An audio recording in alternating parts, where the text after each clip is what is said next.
I was working a double shift on my 24th birthday at Tech Support Solutions when my phone buzzed with a text from my mother, Sarah.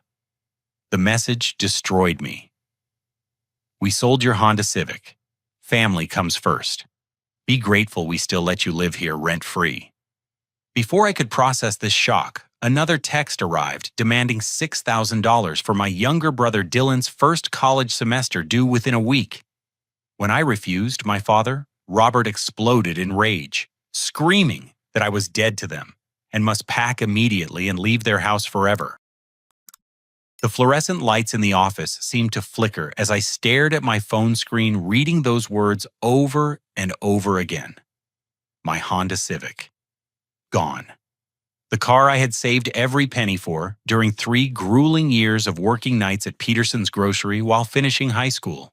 I could still remember the pride I felt driving it off the lot, my first real achievement as an adult. I grabbed my keys and rushed out of Tech Support Solutions without explaining anything to my supervisor, Janet Martinez. The 20-minute drive home in my coworker's borrowed truck felt like hours. My hands trembled against the steering wheel as worst-case scenarios flooded my mind. Maybe this was some kind of twisted birthday joke. Maybe my family had planned a surprise and moved my car somewhere safe. But when I turned onto Maple Street and saw our driveway, my heart sank into my stomach. The familiar blue Honda that had occupied the same spot for 2 years was gone. In its place sat only an oil stain on the concrete and tire marks leading to the street. I burst through the front door to find my parents and my 17-year-old brother Dylan sitting around our kitchen table. College brochures were spread across the surface like colorful weapons of financial destruction. Dylan looked up at me with that smug expression he had perfected since childhood, while my mother Sarah barely glanced away from a pamphlet about dormitory costs. "Where is my car?" I demanded, my voice cracking despite my efforts to stay calm. My father Robert stood up slowly, his 6-foot frame casting a shadow across the table. "Sit down, Victor. We need to have a serious conversation about family responsibilities." I asked where my car is. Sarah finally looked at me, her brown eyes cold and calculating. "We sold it to Bill Watson next door this morning. $8,000. We kept $2,000 as payment for the rent you should have been contributing this past year." The room started spinning. "Rent I pay for groceries every week. I cover the internet bill. I bought the new washer when ours broke last month." "That's not enough," Robert interrupted, his voice rising. "You're 24 years old, Victor. Most parents would have kicked you out years ago. Instead, we've been supporting you while you play around with your little computer job." Dylan leaned back in his chair, clearly enjoying the show. "Yeah, bro, time to step up and help the family for once." I stared at my little brother, remembering when I used to help him with homework when I taught him how to ride a bike in this same driveway where my car used to sit. Now he was looking at me like I was some kind of burden he couldn't wait to get rid of. "The car was mine," I said quietly. "I saved for it. I paid for it. You had no right." Sarah slapped a folder down on the table. "We have every right. As long as you live under our roof, what's yours is the family's." And speaking of family obligations, Dylan has been accepted to Riverside University. Full tuition for his first semester is $6,000 due by Friday. My stomach dropped even further. Riverside University was one of the most expensive schools in the state, a private institution that charged premium prices for premium education. The kind of place where wealthy kids went to network and party, while their parents paid for the privilege. Dylan got into State University too. I said, trying to keep my voice reasonable.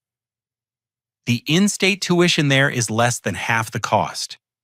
State is for average students," Dylan said, smirking. "I'm going to study business at Riverside. I'm going to be successful, unlike some people who fix computers for minimum wage." Robert nodded approvingly at his younger son. "Dylan has real potential. He's going to make something of himself. That's worth investing in." "And what about me?" The question came out more desperate than I intended. "You," Sarah laughed, but there was no humor in it. You're 24 and still living at home. You work in tech support. You spend your free time playing video games and reading comic books. Dylan is our chance to have a son we can be proud of. The words hit me like physical blows. I had always known my parents favored Dylan, but hearing it stated so bluntly made my chest tight with pain I couldn't quite name. I need my car to get to work, I said. You work from home twice a week, Robert replied dismissively. Take the bus on the other days. Or maybe this will motivate you to find a better job closer to home. I noticed my laptop bag sitting by the front door packed and ready. They had assumed I would simply accept their decision and find somewhere else to go. The casual cruelty of it took my breath away. I'm not giving you $6,000, I said firmly. The temperature in the room seemed to drop 10 degrees. Robert's face began to turn red, a warning sign I had learned to recognize over the years. Excuse me. I said no, I'm not paying for Dylan's college. Dylan sat up straighter, his smirk fading. What do you mean, no? I mean, I worked for 3 years to save enough money for that car. You sold it without asking me. Now you want me to pay for college I'll never attend for a brother who just called me a failure. The answer is no. Sarah stood up her chair, scraping against the linoleum floor. You ungrateful little shit, after everything we've done for you. What have you done for me? The question came out louder than I expected. You sold my car. You want me to pay rent retroactively. You're demanding I finance Dylan's education while treating me like garbage in my own home. This isn't your home, Robert said quietly, but his voice carried more menace than any shout.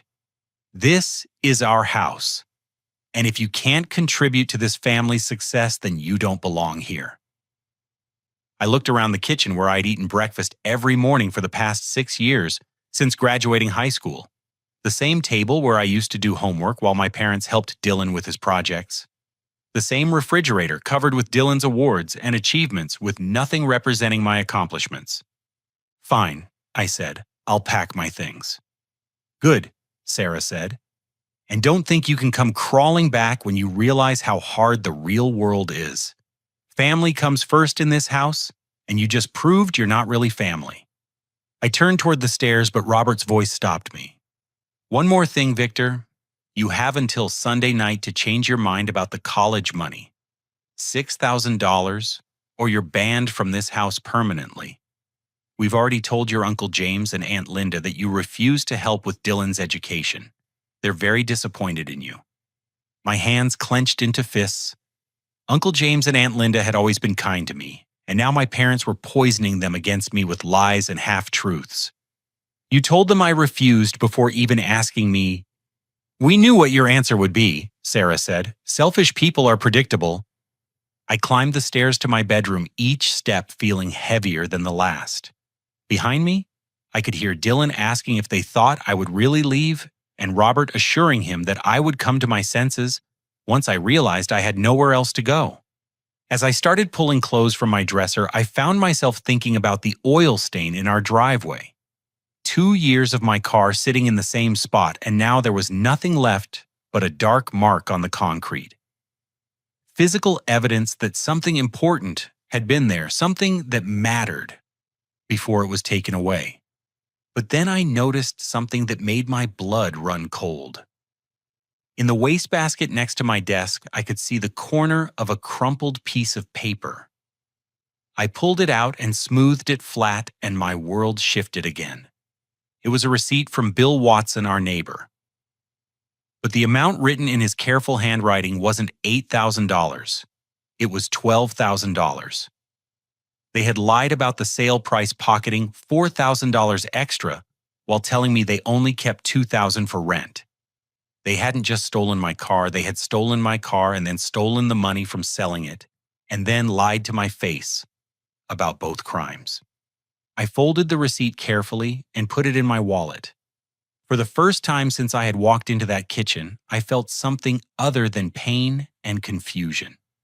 I felt angry. I waited until morning to confront them with the receipt. I had spent the entire night lying awake, staring at the ceiling and trying to process the depth of their betrayal.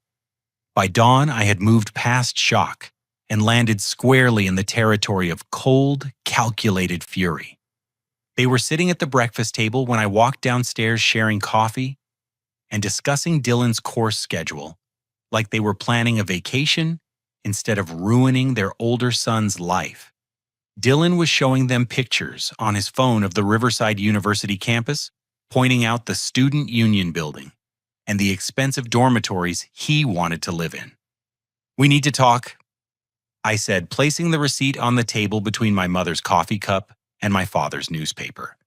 Sarah glanced at the paper, and her face went pale. Robert's eyes narrowed as he read Bill Watson's handwriting, but he didn't look surprised. He looked caught. "Where did you get this?" he asked quietly. "From my wastebasket, the one in my room that you thought I wouldn't check." I sat down across from them, keeping my voice level. $12,000, not $8,000. You stole an extra $4,000 from the sale of my car and lied to my face about it. Dylan looked confused, glancing between the receipt and our parents. "What's he talking about?" "Nothing," Sarah said quickly. "Victor is trying to cause drama because he doesn't want to help pay for your education." "No," I said firmly. "I'm talking about the fact that our parents are thieves. They sold my car for $12,000, told me it was $8,000, kept $4,000 for themselves, and are now demanding I give them $6,000 more." Robert stood up abruptly, his chair falling backward and hitting the wall. "You ungrateful piece of shit. How dare you call us thieves? What would you call people who steal someone's car, lie about the sale price, and demand money for something they never discussed with the victim?" Robert's hand moved faster than I expected. The slap across my face was hard enough to knock me sideways in my chair, and I tasted blood where my teeth cut the inside of my cheek. "Robert?" Sarah gasped, but she didn't sound horrified. She sounded worried about the neighbors hearing. "Don't you ever disrespect us in our own home," Robert said, standing over me while I held my cheek. "We raised you, we fed you, we put a roof over your head for 24 years. Everything you have, everything you are, you owe to us." Dylan was recording everything on his phone, grinning like this was the most entertaining thing he had seen all week. "This is going on my Instagram," he said. "My brother having a total meltdown because he doesn't want to help family." I looked at my little brother holding his phone up, like I was performing for his amusement, and something fundamental broke inside my chest. This wasn't a family disagreement. This was systematic abuse disguised as normal family dynamics, and I had been too close to it to see clearly. "You hit me," I said to Robert, "and I'll do it again if you keep running your mouth." Sarah nodded approvingly. "Maybe now you'll start showing some respect and gratitude." I stood up slowly, wiping blood from the corner of my mouth with the back of my hand. The three of them watched me expectantly, waiting for me to apologize, or break down, or beg for forgiveness. Instead, I picked up the receipt and put it back in my wallet. "I need to think about this," I said calmly. "Think fast," Robert said. "You have until Sunday night to produce $6,000 or you're out permanently, and we're not keeping this family business private anymore. Everyone is going to know what kind of son you really are." I nodded and walked back upstairs without another word. Behind me, I could hear Dylan laughing and asking if he could post the video online right away. Sarah was telling him to wait until after I left in case I tried to cause more trouble. Back in my room, I sat on my bed and pulled out my phone. My face was still burning from Robert's slap, but my mind was clearer than it had been in years. For the first time, I was seeing my family's behavior for what it really was, and I was realizing that I had options they didn't know about. I called Tech Support Solutions and asked to speak with Janet Martinez, my supervisor. She had always been fair to me, and I trusted her more than I trusted anyone in my immediate family. "Victor, is everything okay? You left yesterday without finishing your shift." "I'm having some family issues," I said carefully. I was wondering if there might be any extra shifts available this weekend, or if that senior technician position is still open. Actually, yes to both. We just got approval to hire for the senior position, and it comes with a 20% salary increase. Are you interested? 20% more money would change everything about my financial situation. Very interested? Great, can you come in Monday morning to discuss the details? And Victor, if you need someone to talk to about whatever's going on at home, my door is always open. After hanging up with Janet, I called my college friend Marcus Thompson in Portland. Marcus and I had stayed in touch since graduation, and he had been trying to convince me to visit his city for months. Victor, man, I was just thinking about you. How's life in suburban hell? Complicated? Hey, remember how you said Portland is always hiring tech people? Constantly. Why, you finally ready to escape the family nest? Something like that. Would it be crazy if I said I wanted to visit next week? Not crazy at all. I've got a couch you can crash on, and I know at least 3 companies that are desperate for someone with your skills. What happened? I gave Marcus a brief overview of the car situation, without going into the more painful details about the physical violence or the systematic financial abuse. He listened without interrupting, and when I finished, he was quiet for a long moment. Dude, he said finally, that's not normal family stuff. That's actually really messed up. I'm starting to realize that. Look, forget the visit. Just come. Pack your stuff and come to Portland. I'll help you find a job and an apartment. You deserve better than people who steal your car and then demand you pay them for the privilege. After talking to Marcus, I spent the rest of Saturday quietly organizing my belongings, while my family went about their weekend routines. Sarah went grocery shopping, complaining loudly about how expensive everything was and how much money they would save once I started contributing properly. Robert spent the afternoon in the garage working on projects and occasionally glancing up at my bedroom window like he was keeping track of my movements. Dylan brought friends over, and I could hear them in the backyard talking about college plans and spring break trips funded by their parents. Occasionally, one of them would ask about me, and Dylan would explain that his older brother was having trouble accepting adult responsibilities. While they were all distracted, I went through my desk and discovered something that made my blood run cold. Hidden behind old-school papers, I found bank statements that weren't mine. Sarah had been opening mail addressed to me, including a tax refund check for $1,500 that I never received. But that wasn't the worst part. Mixed in with the bank statements were credit applications filled out in my name using my social security number and personal information. Some had been approved, some had been rejected. All of them were for accounts I had never requested and amounts I had never borrowed. My parents hadn't just stolen my car. They had been stealing my identity, applying for credit in my name, and destroying my financial future without my knowledge. I photographed everything with my phone, creating a digital record of their crimes. Then I put the papers back exactly where I found them and went downstairs to make myself a sandwich, acting like nothing had changed. At dinner that night, my family discussed Dylan's college plans with enthusiasm that felt forced and performative. Robert talked about the business connections Dylan would make at Riverside University. Sarah described the internship opportunities that would be available to him. Dylan basked in their attention while shooting occasional smug glances in my direction. "Victor's being awfully quiet," Sarah observed. "I hope you're using this time to think seriously about what's important in life." "I am," I said honestly. "I'm thinking about a lot of things." "Good," Robert said. "Family loyalty isn't something you can put a price on. $6,000 is a small investment in your brother's future. And our family's reputation," Sarah added. "People are watching to see what kind of man you really are." Dylan nodded sagely, like he was an expert on family dynamics, instead of a 17-year-old who had never worked a day in his life. "It's not really about the money. It's about proving you care about something other than yourself." I almost laughed. The irony was so thick I could have cut it with a knife. That night, I lay in bed listening to the sounds of my family settling in for sleep. Sarah and Robert talking quietly in their bedroom about vacation plans. Dylan on his phone with friends bragging about his college acceptance. Normal family sounds from a family that had been systematically robbing me for years. But I had one more discovery to make before I could finalize my plans. On Sunday morning, while everyone was at church, I had stopped going months earlier. Claiming work obligations, I decided to call Bill Watson directly. Bill answered on the second ring, sounding friendly and curious. "Victor, how are you doing, son?" "I'm okay, Mr. Watson. I was calling about my car." "Oh, that's right. I've been meaning to thank you properly. It's a great little Honda. Runs like a dream."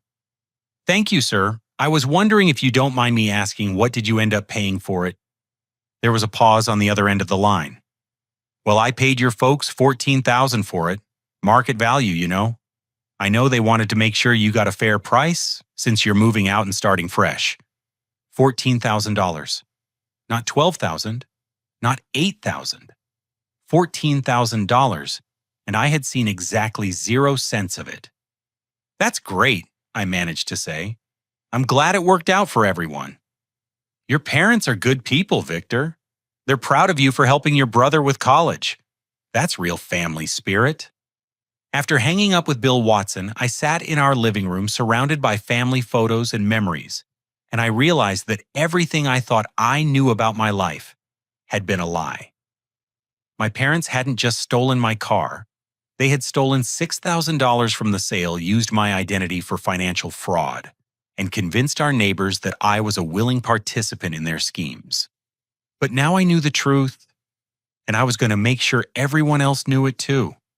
Sunday dinner was always a family tradition in our house, but this week it felt more like a performance than a meal. Sarah had made pot roast with all the sides Dylan's favorite. Robert carved the meat while discussing Dylan's course registration timeline. Dylan showed us pictures of his future dorm room, already planning how to decorate it. I sat quietly through the first 15 minutes, letting them enjoy their fantasy of family harmony, while I gathered my courage for what had to happen next. "I talked to Bill Watson yesterday," I said during a pause in their conversation. Robert's fork stopped halfway to his mouth. Sarah's hand tightened around her water glass. Dylan looked confused, glancing between us like he was watching a tennis match. "Oh," Sarah said carefully. "What did you talk about?" "My car. He told me he paid you $14,000 for it, not $8,000 like you claimed. Not even $12,000 like the receipt I found. $14,000. The silence that followed was deafening. Robert set down his fork and leaned back in his chair, studying my face, like he was trying to calculate how much damage control would be necessary. "You've been calling our neighbors behind our backs?" he asked quietly. "I've been trying to understand how my parents could steal $6,000 from me and then demand I pay them $6,000 more. Dylan's phone appeared in his hands like magic, already recording. "This is getting good," he muttered. "Put the phone down," Robert snapped, but Dylan just grinned and kept filming. "No way. This is hilarious. Victor, finally growing a backbone." I reached into my wallet and pulled out the photographs I had printed that morning. Bank statements with my name on them for accounts I never opened. Credit applications filled out in my handwriting but signed by someone else. Payment records for loans I never requested. "I also found these in your desk," I said, spreading the papers across the dinner table like evidence in a courtroom. "Credit cards in my name, loans in my name, a tax refund check made out to me that you deposited in your account." Sarah's face went white. Robert's went red. Dylan stopped recording, suddenly realizing this wasn't entertainment anymore. "What the hell is this?" Dylan asked, picking up one of the credit card statements. "Identity theft," I said calmly. "Our parents have been using my personal information to apply for credit, destroying my credit score and putting me thousands of dollars in debt that I never knew existed." Robert exploded out of his chair, sending plates flying and gravy spilling across the tablecloth. "How dare you go through our private papers?" Private papers. "These are accounts in my name." This is my financial information that you've been hiding from me." Sarah started crying, but they weren't tears of remorse. They were tears of frustration and anger at being caught. "Victor, you don't understand how hard things have been for us. The mortgage payments, Dylan's college expenses, your father's medical bills from last year." "What medical bills?" "The emergency room visit when he hurt his back at work," she said, wiping her nose with her napkin. "Insurance didn't cover everything.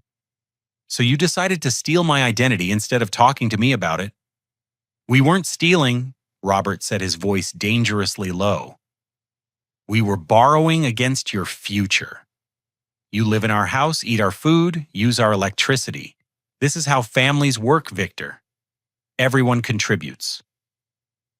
By committing federal crimes, Dylan had gone very quiet, staring at the credit card statements with growing understanding. "Mom, Dad, this is really illegal, isn't it?" "Shut up, Dylan," Sarah snapped. "This is between us and your brother." "No," I said firmly. "This is between me and the police, and me and a lawyer, and me and the credit reporting agencies. This isn't family business anymore. This is criminal activity." Robert moved around the table faster than I expected, grabbing me by the front of my shirt and pulling me out of my chair. His face was inches from mine, and I could smell the beer he had been drinking with dinner. "You call the police on your own family and you're dead to me forever. Do you understand me? Dead. Gone. We'll tell everyone you're mentally unstable. We'll say you made up stories about us to avoid paying your debts." "Let go of me." "No. You listen to me, you ungrateful little shit. We gave you life. We raised you when we could have given you up for adoption. We kept you fed and clothed and housed for 24 years. Everything we did for this family's survival." I looked into my father's eyes and saw something that terrified me more than his anger. I saw desperation. Desperate people did desperate things, and I was trapped in a house with 3 desperate people who had already proven they were willing to commit crimes to get what they wanted. "You're hurting me," I said. "Good. Maybe pain will help you remember where your loyalties should be." Sarah stood up and moved to Robert's side, not to stop him, but to support him. "Victor, we can work this out as a family. But if you involve outsiders in our business, there's no coming back from that." Dylan was still staring at the papers, and when he looked up at me, his expression had changed completely. The smugness was gone, replaced by something that looked almost like fear. "Victor," he said quietly, "if you call the police, what happens to my college?" "I don't know, Dylan." "But the money for tuition?" "What money?" I asked. "The money they stole from selling my car. The money they borrowed illegally using my credit. There is no money, Dylan. There never was any money. They've been running a con game, and we're all victims." That's when Sarah broke down completely. Not the calculated tears from earlier, but genuine sobbing that shook her whole body. "We're going to lose the house," she said between gasps. "We're 6 months behind on the mortgage. Robert's been out of work for 3 weeks, but we haven't told anyone. We thought if we could just get through Dylan's first semester, maybe Robert would find something, maybe we could catch up." Robert's grip on my shirt loosened as he stared at his wife. "Sarah, shut up. No, I'm tired of pretending we're drowning Victor. We've been drowning for months. The car money was supposed to help us catch up on bills, and Dylan's tuition was supposed to come from the credit we took out in your name." "You mean the credit you stole in my name?" "Yes," she screamed. "Yes, we stole it. We stole your car, and we stole your credit, and we've been lying to everyone, including ourselves, about how bad things really are. Are you happy now?" The kitchen fell silent except for Sarah's crying, and the sound of Dylan's phone hitting the table as his hands started shaking. Robert released me and sank back into his chair like all the fight had gone out of him. "How much do you owe?" I asked quietly. $57,000, Robert said without looking up.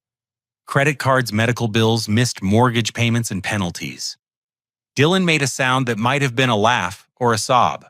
$57,000. How am I supposed to go to college if we're $57,000 in debt?" "You're not," I said gently, at least not to Riverside University. But I already told everyone I was going there. I already picked out my dorm room. I already registered for classes. Then you'll have to untell them. Dylan looked at our parents like he was seeing them for the first time. You knew we couldn't afford it.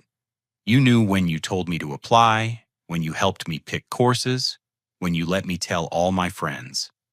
You knew we didn't have the money. Sarah nodded miserably. We thought we could make it work. By stealing from Victor. By borrowing from Victor, Robert corrected weakly. Without his permission, Dylan said. Using his identity, ruining his credit. He looked at me with something that might have been respect. That's theft, Dad. That's identity theft and fraud. And Victor could send you both to prison if he wanted to. The weight of Dylan's words settled over the room like a heavy blanket. For the first time in my life, my little brother was seeing our parents clearly, and he didn't like what he saw. So what happens now? Sarah asked. I looked around the table at my family, my parents who had raised me and also systematically robbed me, my brother who had spent years treating me like a loser, but was now facing the collapse of his own dreams. The people who were supposed to love and protect me, who had instead made me into their victim. Now I call the police, I said. Robert lunged across the table, knocking over glasses and sending food flying. No, you can't destroy your own family. But I was already backing toward the kitchen door. You destroyed this family when you decided to commit crimes instead of asking for help. Victor, please, Sarah begged. Think about Dylan. Think about what this will do to his future. I paused at the doorway and looked back at my little brother. He was 17 years old, and his entire world had just collapsed around him. But he wasn't begging me to stay quiet. He wasn't threatening me or trying to guilt me into protecting his college plans. I'm sorry, Dylan, I said. You deserve better parents than this. Yeah, he said quietly. We all do. And with that, I walked out of the kitchen, up the stairs, and into my room to pack the rest of my belongings and start making phone calls that would change everything. I closed my bedroom door and sat on my bed listening to the chaos erupting downstairs. Robert was shouting about family loyalty and legal consequences. Sarah was crying and asking how they were going to explain everything to the relatives. Dylan was demanding to know why they hadn't told him the truth about their financial situation months ago. But instead of falling apart like they probably expected, I felt strangely calm. For the first time in years, I knew exactly what I needed to do. I opened my laptop and began executing the plan I had been developing all weekend. First, I logged into my bank account and initiated a transfer of my savings to a new account I had opened online with a different bank. $3,400 every penny I had managed to save while living under my parents' roof and supporting their household expenses. Next, I called the fraud department of all 3 major credit bureaus and reported the unauthorized accounts that had been opened in my name. The representative at Experian was particularly helpful, walking me through the process of filing identity theft reports and explaining how to dispute fraudulent debts. This is unfortunately more common than you might think, she said. Family members often have access to personal information that makes identity theft easier. The good news is that you're not responsible for debts you didn't authorize, but the process of clearing your credit can take several months. While I was on hold with TransUnion, I received a text message from Marcus in Portland. Checked with my boss. They want to interview you by video call tomorrow if you're interested. Position starts at $65,000 plus benefits. When can you get here? $65,000 was nearly double what I was making at Tech Support Solutions. In Portland, I could afford my own apartment, my own car, my own life. I could start over completely away from people who saw me as a financial resource instead of a son and brother. I texted back, can be there by Wednesday. Still want a roommate? Always. Spare bedroom is yours as long as you need it. The sounds from downstairs were getting louder. Dylan's voice had joined the argument, and he sounded angrier than I had ever heard him. Through my bedroom floor, I could hear him shouting something about lies, and broken promises and ruined plans. I pulled out the voice recorder app I had secretly downloaded on my phone 3 days earlier, after the first conversation about the car sale had made me suspicious about my family's honesty. For the past 72 hours, I had been recording every interaction with my parents, gathering evidence of their threats, their admissions of theft, and their plans to manipulate me further. The recordings were clear and damning. Robert admitting they had kept extra money from the car sale, Sarah confessing to opening credit accounts in my name. Both of them threatening me with eviction and public humiliation if I didn't comply with their demands. Dylan mocking me and encouraging the abuse while recording it for his own entertainment. But I had also recorded their admissions of desperation, Sarah crying about the mortgage payments, Robert revealing the full scope of their debt, both of them acknowledging that their financial crimes were motivated by panic rather than malice. I copied the recordings to a secure cloud storage account and then sent them to myself via email, creating multiple backup copies. Then I drafted a detailed letter explaining everything that had happened, including dates, amounts, and specific threats that had been made. The letter wasn't for my parents, it was for Bill Watson, our neighbor, who had bought my car. I printed the letter along with copies of the fraudulent credit applications and bank statements I had photographed. Then I sealed everything in an envelope addressed to Bill along with a note explaining that the car sale had been conducted without my knowledge or consent and that my parents had lied to him about my involvement in the transaction. By the time I finished preparing my evidence package, the house had gone quiet.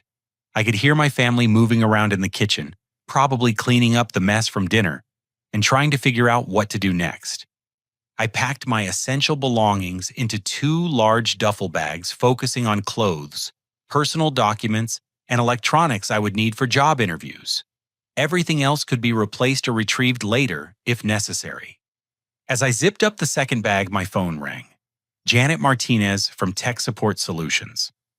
Victor, I hope you don't mind me calling on a Sunday. I wanted to follow up on our conversation about the senior technician position. Not at all. I appreciate you thinking of me. I've been talking with our management team and we're prepared to offer you the position immediately along with a substantial signing bonus. We've been impressed with your work ethic and technical skills.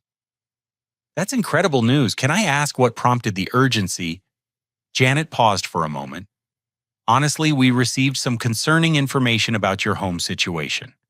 Nothing specific, but enough to make us want to make sure you know you have options and support. I wondered who might have reached out to my employer, then realized it didn't matter. What mattered was that people were starting to pay attention to my situation and help was becoming available. I'm very interested in the position, I said, but I should mention that I'm considering relocating to Portland for family reasons. Portland has a great tech scene. If you decide to move, I'd be happy to provide references and recommendations. You're a valued employee, Victor, regardless of where you end up working. After hanging up with Janet, I sat in my childhood bedroom and looked around at the familiar walls covered with posters and awards from high school. This had been my safe space for years, the one place in the house where I could be myself without judgment or manipulation. But it had never really been safe, had it? My parents had been monitoring my mail, accessing my financial accounts, and making decisions about my future without my input. Even this room had been under surveillance, my privacy violated in ways I was only beginning to understand. I walked over to Bill Watson's house and slipped my letter under his front door along with a note asking him to read it carefully and contact me if he had questions. Then I returned home and loaded my bags into the rideshare vehicle I had called. My family was still in the kitchen, but they had gone quiet again. Through the window, I could see them sitting around the table looking defeated and lost. Dylan was slumped in his chair, staring at his phone. Robert was holding his head in his hands. Sarah was methodically cleaning up the dinner dishes like normal domestic routines could somehow restore order to their collapsing world. I thought about going back inside to say goodbye, but I realized there was nothing left to say. They had made their choices, and now I was making mine. The rideshare driver helped me load my bags and asked if I was moving somewhere exciting. I told him I was starting a new job in Portland, and he congratulated me on the opportunity. As we pulled away from Maple Street, I watched my childhood home disappear in the rearview mirror. The house looked smaller than I remembered, more ordinary. Just another suburban home with ordinary problems and ordinary people making extraordinary mistakes. But I had left something behind that would change everything. By tomorrow morning, my carefully planned surprise would begin unfolding, and my family would discover that their youngest victim had grown up enough to fight back. I settled into the passenger seat and opened my laptop to respond to emails from potential employers in Portland. For the first time in years, my future felt like it belonged to me. I spent Sunday night in a hotel near the airport preparing for my flight to Portland and monitoring my phone for the fallout I knew was coming. Marcus had texted me the address of his apartment and promised to pick me up when I landed. The job interview was scheduled for Tuesday morning via video call from Marcus's living room. At 6:30 Monday morning, my phone started buzzing with calls from my family. First Sarah, then Robert, then Dylan. I let them all go to voicemail, but I listened to the messages to gauge how my plan was unfolding. Sarah's message was frantic. "Victor, you need to call me immediately. Bill Watson is here demanding his money back, and he's threatening to call the police. Please come home so we can work this out as a family." Robert's message was angry. "If you think you can destroy your own family to get revenge, you're making a huge mistake. Call me back right now, or there will be consequences you can't imagine." Dylan's message surprised me. "Victor, I read your letter. I had no idea how bad this really was. Can we talk?" By 7 a.m., Bill Watson had called me directly. He sounded confused and concerned rather than angry. "Victor, I got your letter, and I have to say I'm pretty shocked by what you've told me. I had no idea your parents sold your car without your permission." "Thank you for reading it, Mr. Watson. I know it's a lot to take in." "It certainly is. I've been talking with my wife about this, and we think you should know that your parents told us you were moving out voluntarily to start fresh somewhere new. They said you wanted to sell the car quickly to help with your brother's college expenses." "None of that was true, sir." "So I'm beginning to understand? The thing is, Victor, I paid your folks $14,000 for that car in good faith. If the sale was fraudulent, then I'm out my money, and you're out your car, and your parents have profited from deceiving both of us." "Yes, sir, that's exactly what happened." Bill sighed heavily. "Well, I've already called my lawyer, and he says I have grounds for both criminal charges and a civil lawsuit. I don't like being lied to, and I especially don't like being made an accessory to theft." "I understand completely.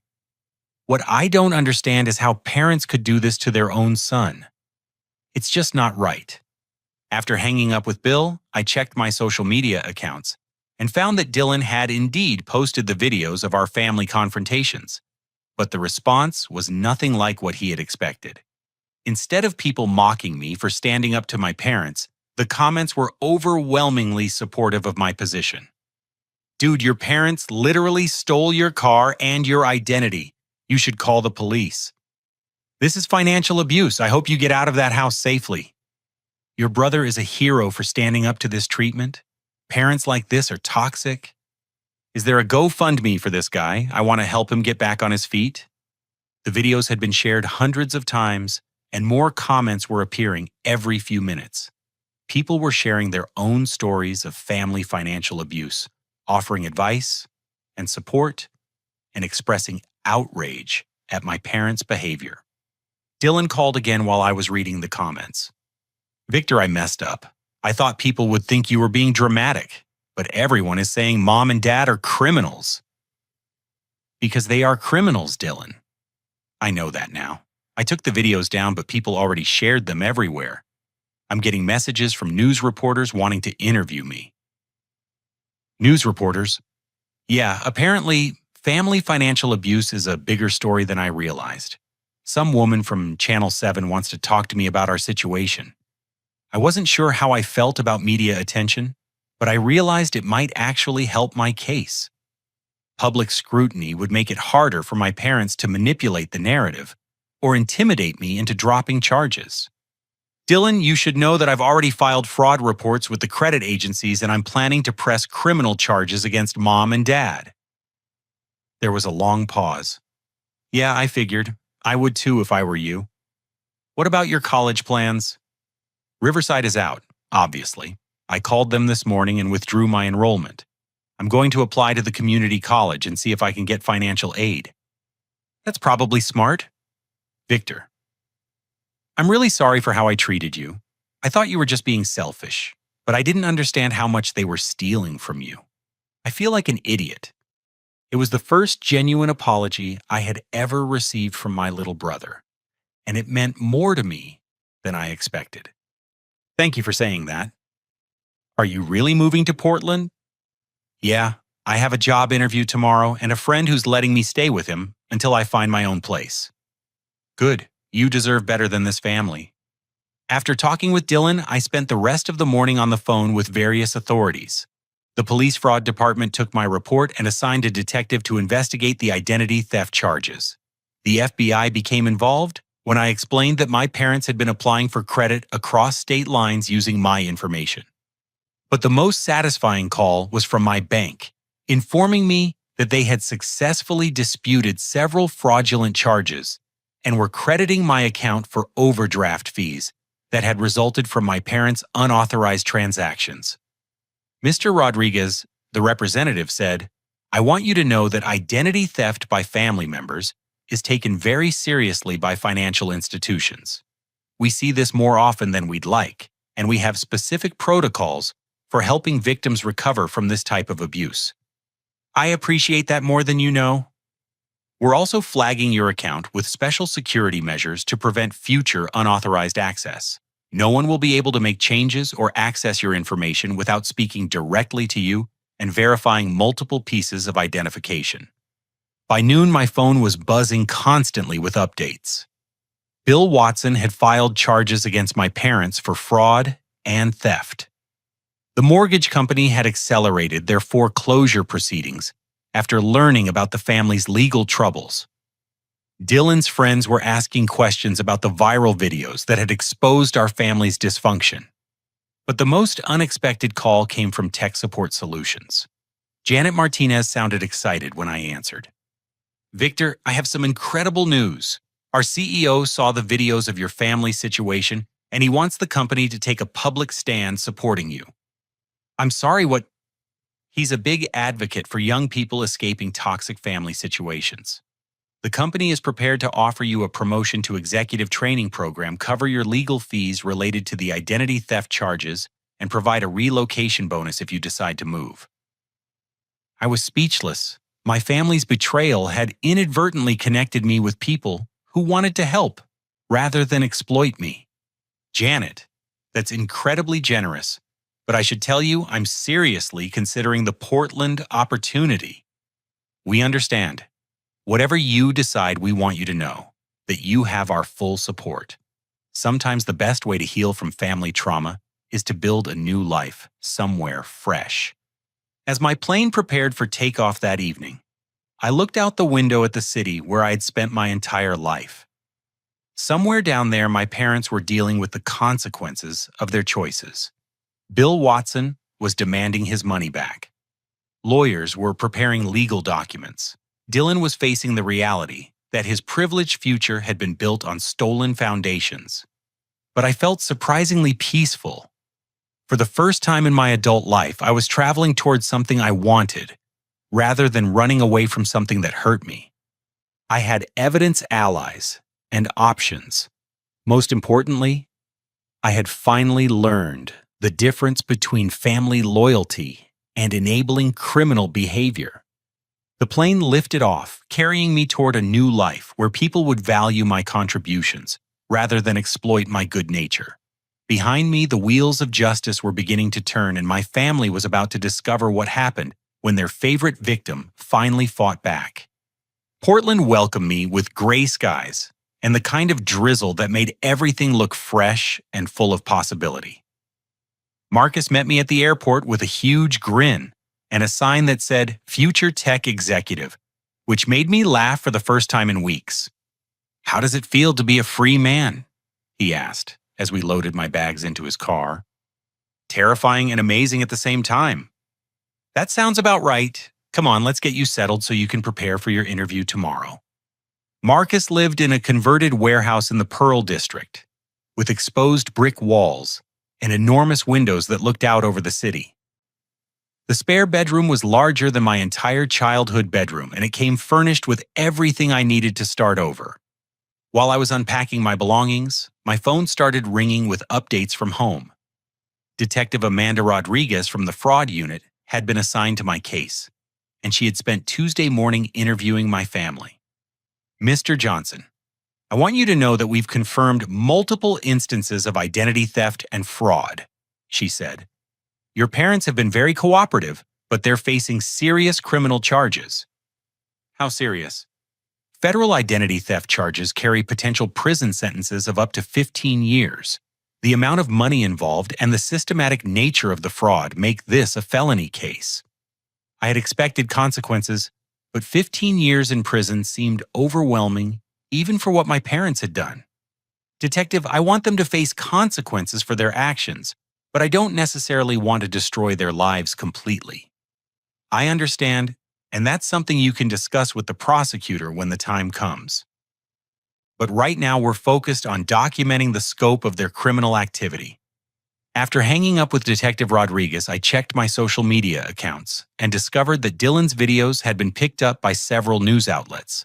Local television stations were running stories about family financial abuse, using our situation as an example of how toxic family dynamics could escalate into criminal behavior.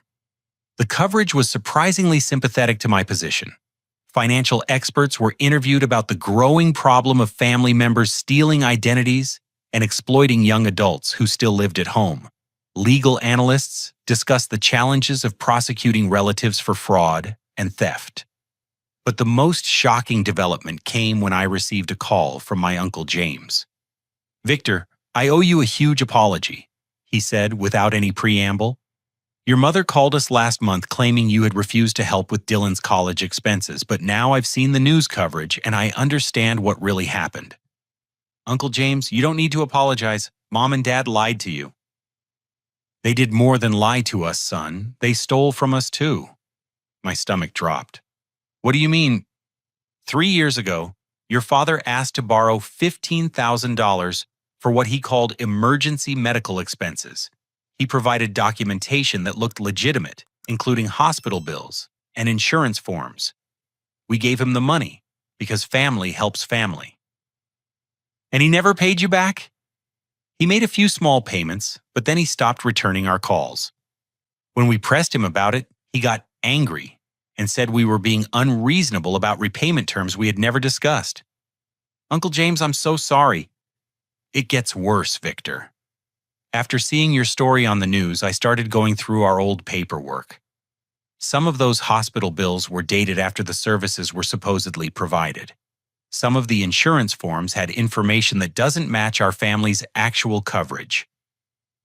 I closed my eyes, realizing that my parents' criminal behavior extended far beyond what they had done to me. We think your parents have been running a systematic fraud scheme for years, Uncle James continued. We're meeting with a lawyer tomorrow to explore our legal options. More victims, more crimes, more evidence that my parents had been living a double life built on lies and theft. The job interview Tuesday morning went better than I could have hoped. The company was an innovative software development firm that created applications for small businesses. The interview panel was impressed with my technical skills and my ability to troubleshoot complex problems under pressure. Victor, we've obviously seen the news coverage about your family situation, the hiring manager said. I hope you know that takes courage to stand up for yourself like you did. Thank you. It wasn't easy. We believe in supporting people who have strong ethical principles, even when those principles create personal costs. The position is yours if you want it, with a starting salary of $70,000 and full benefits. $70,000 was more money than I had ever imagined making. Combined with Portland's lower cost of living compared to my hometown, it would allow me to live comfortably while rebuilding my credit and my life. I accept, I said immediately. Excellent. We'd like you to start Monday if possible. After the interview, Marcus took me apartment hunting. We found a one-bedroom place in a quiet neighborhood with bike access to my new office and enough space for me to create a real home for the first time in my adult life. That afternoon, my phone rang with the call I had been expecting. My mother crying hysterically. "Victor, please come home. We need to talk about this situation before it goes any further." "There's nothing to discuss, Mom. You committed crimes and now you're facing the consequences. We're going to lose everything. The house, our savings, our reputation. Dylan can't go to college because of the legal fees. Your father might go to prison. You should have thought about those consequences before you stole my car and my identity. We were desperate. We thought we could pay everything back before you found out. With what money, you're $57,000 in debt, and now you owe Bill Watson $14,000 more. You never had a plan to pay me back." Sarah's crying intensified. "Please, Victor, we're your family. Family forgives family. Family doesn't steal from family in the first place." I hung up on her feeling sad, but not guilty. They had made their choices, and they had never considered how those choices would affect me until the consequences became unavoidable. Wednesday evening brought the most satisfying call of all. Bill Watson had been busy. "Victor, I thought you should know that your parents signed a confession and agreed to repay the full $14,000 they owe me." "How are they planning to do that?" "They're selling the house. Apparently, they're behind on mortgage payments anyway. And between the legal fees and the restitution they owe, they don't have much choice." My parents were losing their home. The house where I'd grown up, where Dylan had expected to live until college, where 3 generations of family memories had been created. It was a heavy consequence, but it was also a direct result of their own actions. "Bill, can I ask you something? Are you planning to press criminal charges, or are you satisfied with the financial restitution?" "Well, that's an interesting question. My lawyer says I have a strong case for criminal prosecution, but he also says that might not get me my money back any faster." "All whack. What would it take for you to consider dropping the criminal charges?" "Full restitution plus damages for my time and legal fees. Maybe $20,000 total, and a public apology acknowledging what they did." I thought about that number.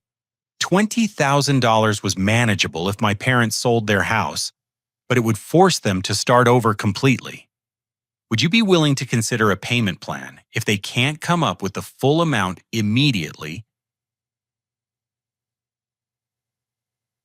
"Why are you trying to help them, Victor, after what they did to you?"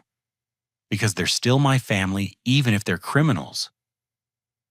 And because I want this to end with everyone learning something instead of everyone being destroyed." Thursday brought news that my story had reached national media outlets. A financial advice columnist had written about family identity theft using my situation as a case study. A victims' rights organization had reached out to offer support and resources. Most surprisingly, a television producer wanted to interview me for a documentary about family financial abuse. But the most important call came Friday morning from Detective Rodriguez. "Victor, I wanted to update you on the investigation. We've identified at least 6 different instances of identity theft and fraud involving your family, totaling approximately $35,000 in illegally obtained credit." $35,000. Your parents were busy, but here's the thing. They're cooperating fully with our investigation, and they've agreed to plead guilty to reduce charges in exchange for making full restitution to all victims. "What kind of reduced charges?" "Misdemeanor fraud instead of felony identity theft. Probation instead of prison time as long as they complete restitution and attend financial counseling." "That seems fair." "There's one more thing, Victor. Your brother Dylan has been cleared of any wrongdoing. We determined that he was unaware of his parents' criminal activity and was essentially another victim of their manipulation." I felt relief knowing that Dylan wouldn't face legal consequences for our parents' choices. He was still just a teenager, and he had already lost his college plans and his family home. He didn't deserve to lose his future, too. That weekend, I signed the lease on my Portland apartment and bought furniture for my new home. Marcus helped me set up my bedroom and office space, and we celebrated my successful escape from family toxicity with takeout food and local beer. "You know what I'm most proud of," Marcus said as we sat on my new couch looking out at the city lights. "What's that?" "You didn't let their dysfunction turn you into a bitter person. You fought back when you needed to, but you're not trying to destroy them completely. That takes real strength." I thought about that observation as I prepared for my first day at my new job. My parents had taught me what not to do, and their betrayal had forced me to develop independence I might never have gained otherwise.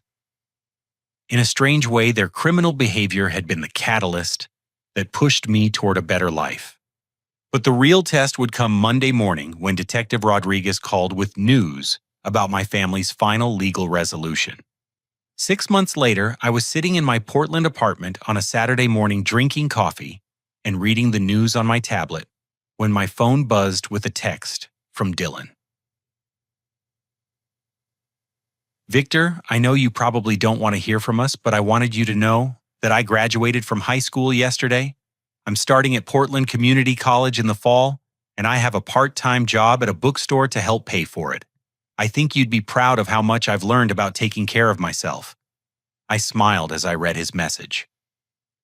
Over the past few months, Dylan and I had slowly rebuilt our relationship through occasional texts and phone calls. He had grown up quickly after our family's financial crimes were exposed, and he was working hard to create an honest future for himself. My new life in Portland had exceeded every expectation I had dared to have. The job at Cascade Software Solutions had led to a promotion to senior systems analyst within 4 months, along with a salary increase that allowed me to save money for the first time in my adult life. My coworkers had become genuine friends, and my boss had become a mentor who encouraged my professional development. I had also bought a car. Not another Honda Civic, but a reliable Toyota Camry that I purchased with money I had earned through my own hard work. Every time I drove it, I remembered the feeling of having my transportation stolen and the helplessness that came with being dependent on people who didn't respect my autonomy. But the most important change was in how I understood family relationships. My new friends in Portland had taught me that healthy relationships were built on mutual respect and support, not obligation and manipulation. I had started dating Jessica, a teacher who worked at a local elementary school, and she had shown me what it felt like to be with someone who valued my opinions and encouraged my independence. The legal resolution with my parents had taken 3 months to finalize. They had pled guilty to misdemeanor fraud charges and were sentenced to 2 years of probation community service and mandatory financial counseling. They were required to pay full restitution to all their victims, including $14,000 to Bill Watson, $15,000 to Uncle James, and $6,500 to me for the car sale and identity theft damages. To meet these obligations, they had sold their house and most of their possessions, using the proceeds to pay their debts and legal fees. They were currently renting a small apartment across town and working multiple jobs to rebuild their lives honestly. Robert had found work as a maintenance supervisor at a local warehouse. Sarah was working as a cashier at a grocery store and attending night classes to become a bookkeeper. Both of them had written me letters apologizing for their behavior and acknowledging the damage they had caused to our family relationships. Robert's letter had been particularly difficult to read. "Victor, I know that sorry doesn't fix what I did to you, but I need you to understand that I was drowning, and I made terrible choices because I was too proud to ask for help. You were the strongest person in our family, and instead of learning from your example, I took advantage of your good nature. I'm in counseling now, learning how to be a better man and a better father. I don't expect your forgiveness, but I want you to know that I'm proud of the man you've become, despite my failures." Sarah's letter had focused on her regret about the emotional abuse. "I convinced myself that being harsh with you was preparing you for the real world. But the truth is that I was taking out my own frustrations and fears on the safest target. You deserved a mother who supported your dreams instead of stealing from them. I'm working on becoming the person I should have been all along. I had responded to both letters with forgiveness, but also with clear boundaries about future contact. I wasn't ready for regular family relationships, but I was willing to consider rebuilding trust slowly over time. The most healing part of my recovery had been connecting with other survivors of family financial abuse. The documentary about my story had aired on a major television network, and the response had been overwhelming. Hundreds of people had reached out to share similar experiences and to thank me for speaking publicly about family dynamics that were usually kept secret. I'd started volunteering with a local organization that helped young adults escape toxic family situations, offering practical advice about financial independence and emotional recovery. Helping others navigate similar challenges had given me purpose and perspective about my own healing journey. My relationship with Dylan had become the unexpected bright spot in my family recovery. After losing his college dreams and watching his parents face criminal charges, he had undergone a complete transformation in his understanding of personal responsibility and honest relationships. He had enrolled in community college and was studying business administration while working 20 hours a week at Powell's Books Portland's famous independent bookstore.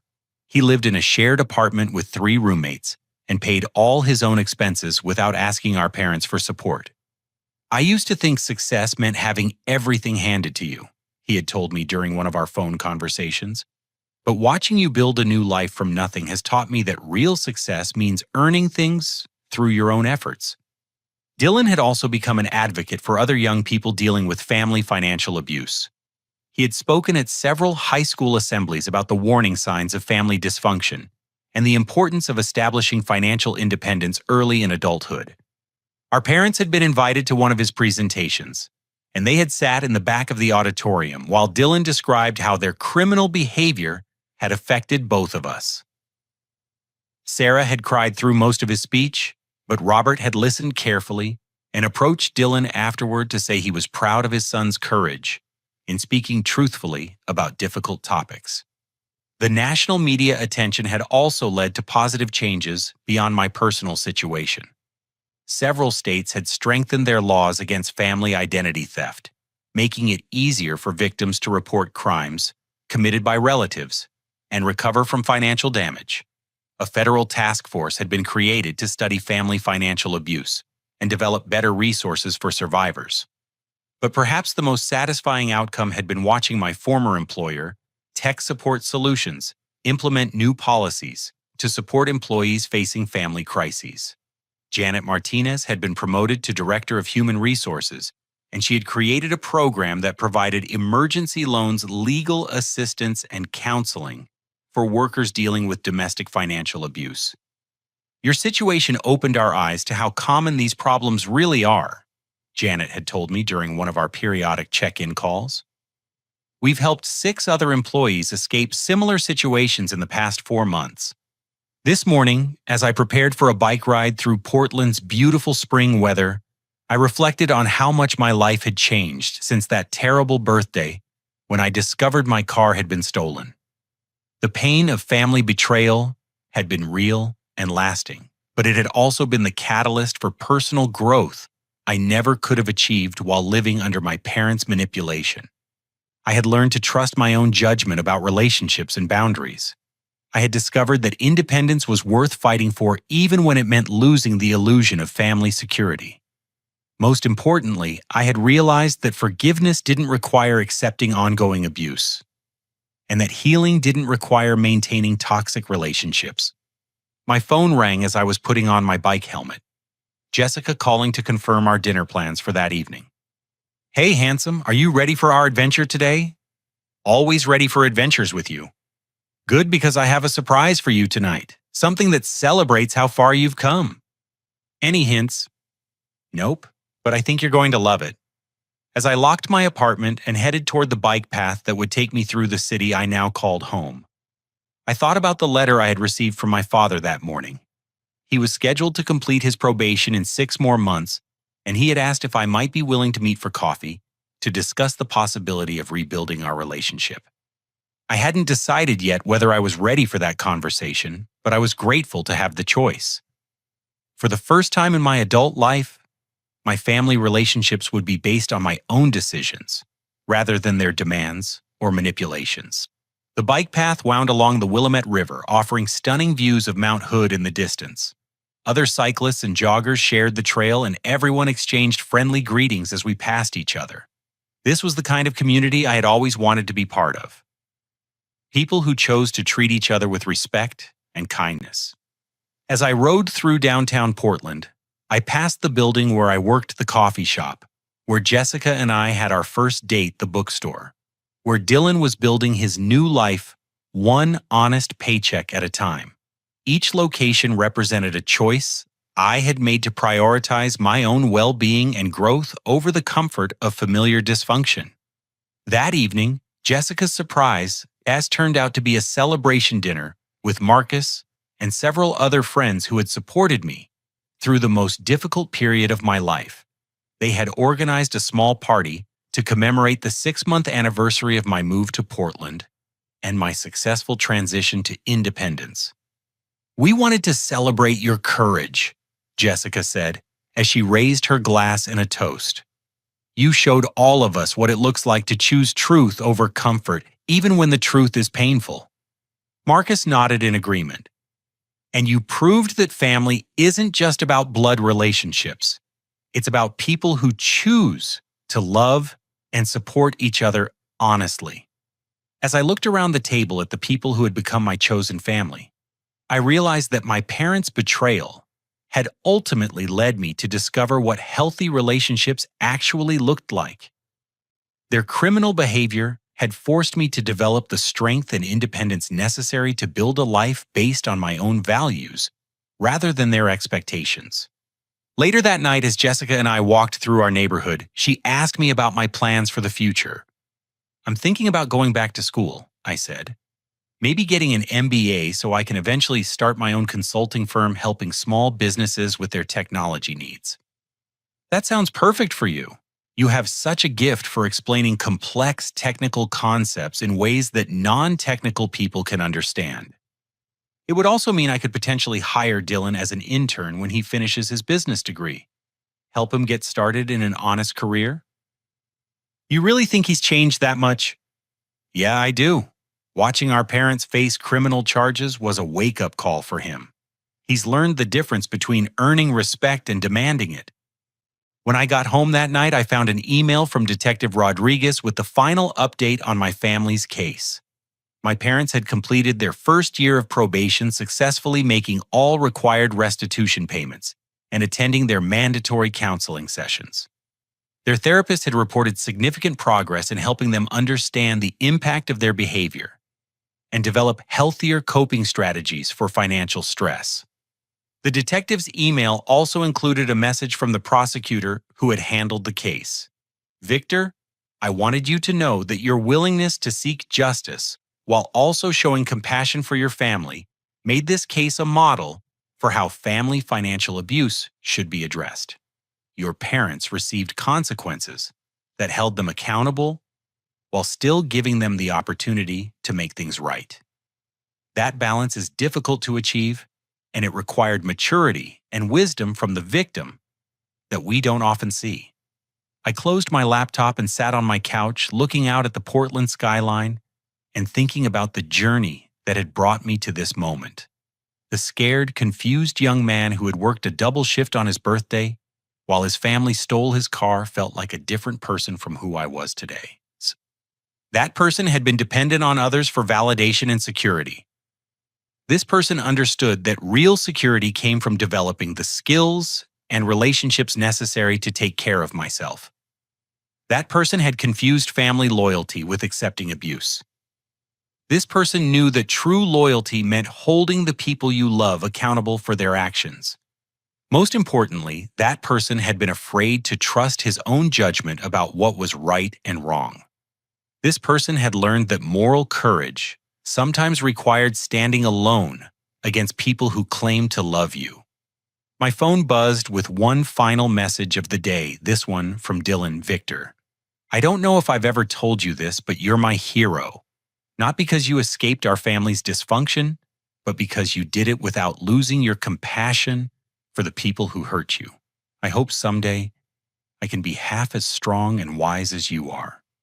I smiled as I read his words, remembering the smirking 17-year-old who used to record our family arguments for his entertainment. The crisis that had torn our family apart had also given us the opportunity to discover who we really were when we weren't playing the roles our parents had assigned to us. As I prepared for bed in my own apartment bought with money I had earned honestly, I reflected on the life lesson that had emerged from the pain of family betrayal. Sometimes the greatest act of love is refusing to enable destructive behavior, even when that refusal causes short-term pain for everyone involved. True family relationships are built on mutual respect and honesty, not obligation and manipulation. And sometimes you have to lose the family you were born into in order to find the family you choose to build. The scared young man who had been working on his birthday 6 months ago never could have imagined that his family's betrayal would ultimately lead to this kind of peace and purpose. But life had a way of turning even the worst experiences into opportunities for growth, as long as you had the courage to choose healing over revenge and independence over security. I turned off the lights in my apartment and settled into my own bed, in my own home, surrounded by the life I had built through my own choices and efforts. Tomorrow would bring new opportunities to grow, to help others, and to continue building the future I wanted instead of the future others expected from me. And for the first time in my adult life, that future felt entirely my own. Before I share my closing thoughts, I want to ask you something. Have you ever found yourself in a situation where people who claim to love you were actually taking advantage of your good nature? How did you find the courage to set boundaries and protect yourself, even when it meant disappointing the people closest to you? Share your story in the comments below. Your experience might help someone else who's struggling with similar challenges. If this story resonated with you, please give it a like to help others find it. And if you want to hear more stories about people who found the strength to overcome family dysfunction and build better lives, make sure to subscribe to this channel and hit the notification bell so you never miss an update. Most importantly, please share this story with anyone who might be dealing with family financial abuse or manipulation. Sometimes people need to hear that they're not alone, and that it's possible to choose independence over dysfunction even when that choice feels impossible. Thank you for taking this journey with me. And remember, you deserve relationships that build you up instead of tearing you down. You deserve to be treated with respect by the people who claim to love you. And you deserve to have your own dreams and goals supported, not stolen to fund someone else's vision of success. Take care of yourselves, and I'll see you in the next story.